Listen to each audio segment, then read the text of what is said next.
Recently, one Saturday morning, I got a call requesting a removal of a snake from Village 5. This photo was sent and it was confirmed to be a male boomslang. It had got into a fish tank that was being used for storage. They had secured the top with pieces of wood to prevent the snake from escaping. What appeared to be a simple removal was not as easy as expected. It was a hot day and the boomslang was in no mood to be handled.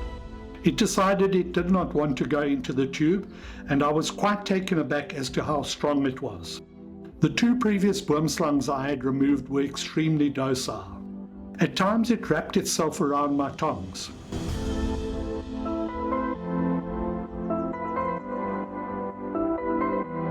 I decided that a different approach was needed, so I let it go, re-grabbed it, changed hands, and picked up the hook.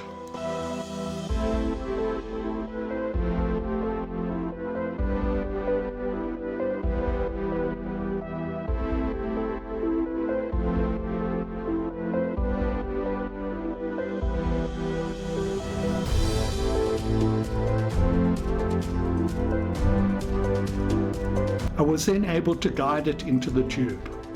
Certainly not a classic, according to the book, capture, but hopefully with experience it will be easier for me and the snake. When one deals with Africa's drop-for-drop most venomous snake, one needs to take care. I would be lying if I said my heart rate hadn't gone up a beat or 10.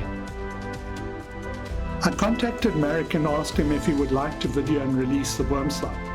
He was keen, so Sunday morning Marek, Jenna and myself went out to release it. We set up and Marek took out the snake so that we could get photos and video of the snake.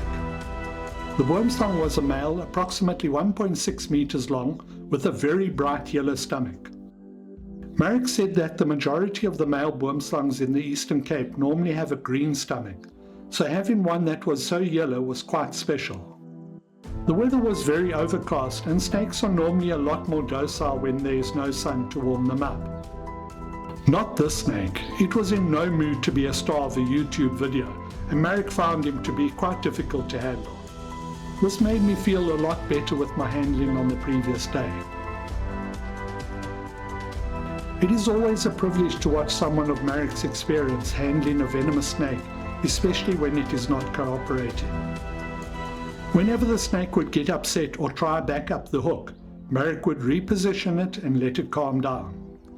It is fascinating watching how quickly it would calm down and all it ever wanted to do was get away from us.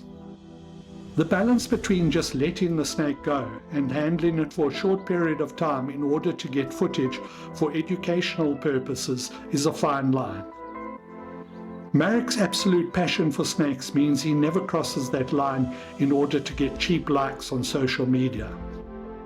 It is really important that people see these videos and truly understand that snakes will only defend themselves when threatened. Education is key to people understanding the role of snakes in our ecosystem and hopefully overcoming their fears, or at least lessening them.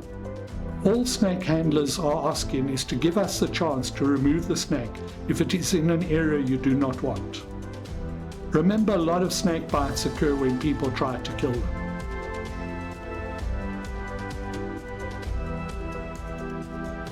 Here I use my DJI action camera on a selfie stick to get some real close footage. With the camera in its face, all it did was give a warning, no real aggression. Here with Marek's permission is the video he released. So we got one of the most beautiful boomslang I've ever worked with. And in fact, another snake catcher, Terry, caught this one. And in the Eastern Cape, we don't typically get them with this yellow-like belly. But this face is quite recognizable with that bit of turquoise green, quite a unique mix of colors there. So that's not too uncommon. But a lot of people don't realize that boomslang are actually two-toned in the Cape. Whether it's the Eastern Cape or the Western Cape, they typically have this dark dorsal region littered with these little spots. Sometimes it's pitch black. And then they typically have a green or yellow belly, or that one time where we got that beautiful one with that cyan blue belly. Absolutely stunning, really, really beautiful snakes. People don't realize that drop for drop, this is the most venomous snake in all of Africa. Yes, more venomous than a black mamba. It simply just means that they require less venom to be lethal to an adult human than any other snake. Doesn't mean it kills the fastest, doesn't mean it's the most dangerous. That's simply, I'm just stating that drop for drop, it's the most venomous in all of Africa. You're quite beautiful, eh, big guy? And he's got these keeled scales. So if you look at the base of his neck there, you can kind of see how they're sticking up there. And pretty much the keeled scales just mean that they're very rough textured scales. And they kind of have this like little ridge on them, which kind of gives them that extra bit of texture. Really, really beautiful. Such a stunning snake. And then the belly is super smooth. How cool is that? And then it was time to release this worm slug, and it disappeared as quickly as it could.